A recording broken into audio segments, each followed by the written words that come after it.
Hi, my name's Billy, I read books and I've read The Player of Games by Iain M Banks. This is the third book in his Culture series, a science fiction, space opera, all-time classic science fiction series. I've read the two other books in the series before this, which was Consider Fleabas and Use of Weapons. And I've always been told that this is a really good place to start with the series, or one of the better books, because you don't have to read them in order. It's not a continuous story. I gave it 3 stars. Let me tell you why.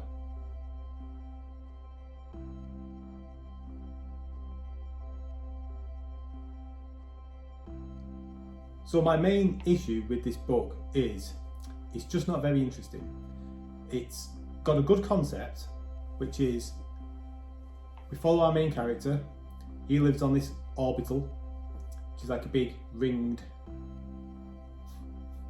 orbital. It's a big ringed orbital.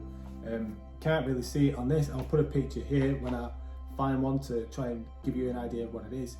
And he is a master at playing games.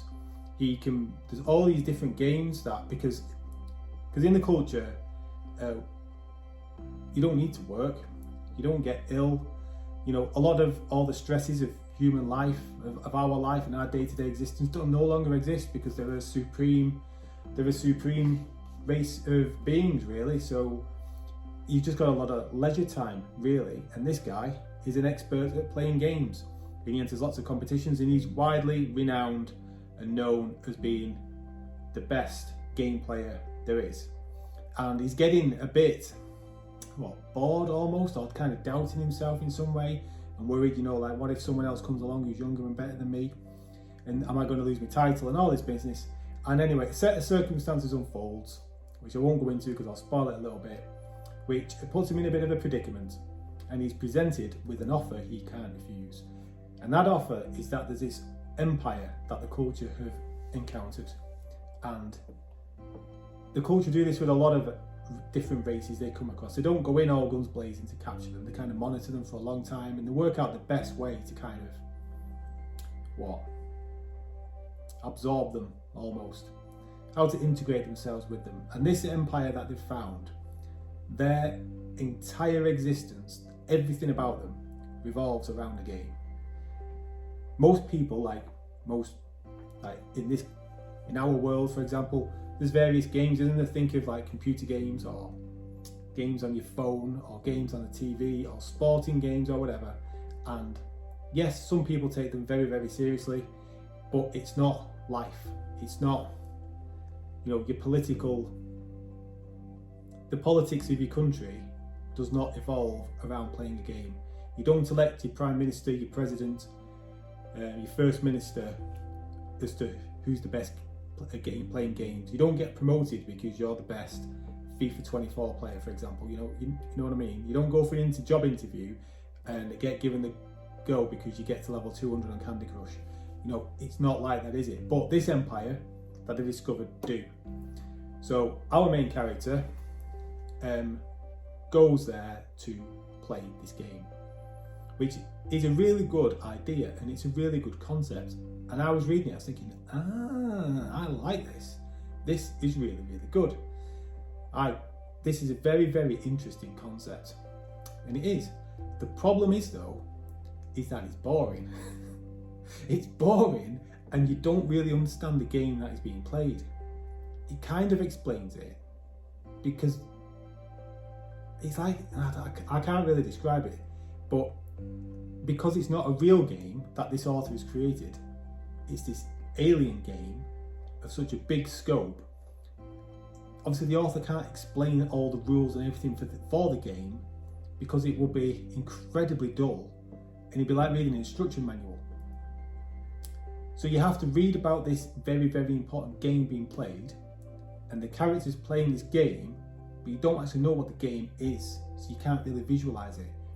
In my mind, I was visualizing, if you've ever played chess, or a game I used to play as a kid, a board game called Stratego, I was kind of like imagining a big 3D board, almost like something like a hologram almost, of this big 3D landscape of all these different boards.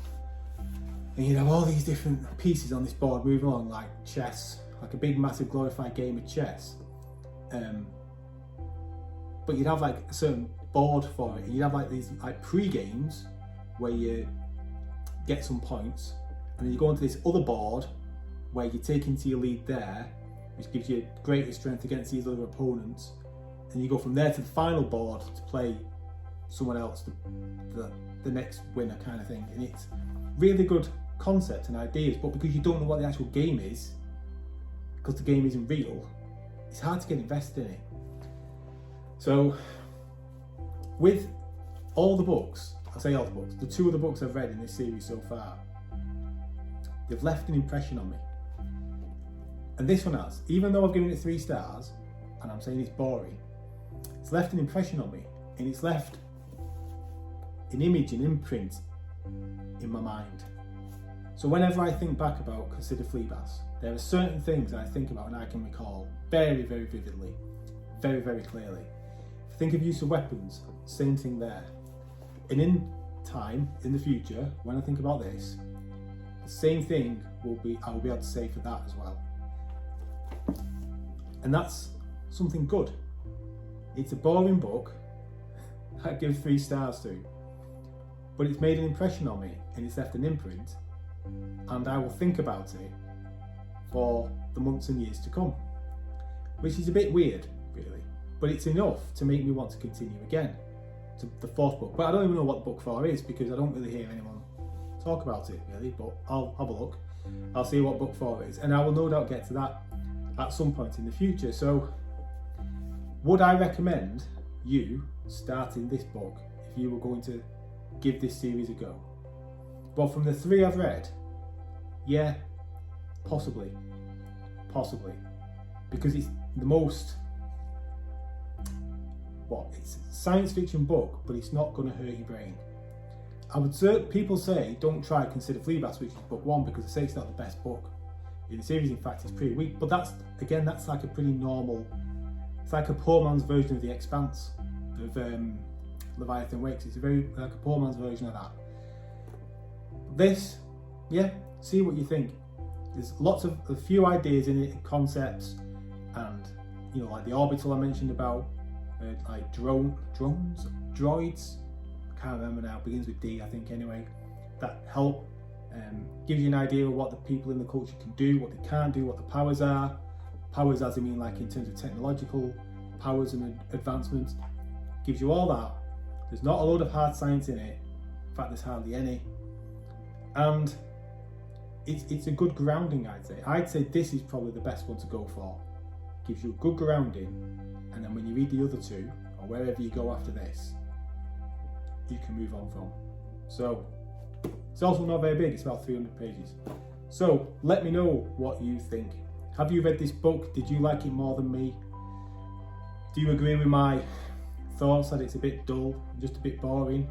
And was there something I was missing about that game that gets played? Am I missing something on that? Is there something more detailed that just went straight over my head that I've missed out on? But let me know in the comments below, and I will chat with you there. So take care, bye bye.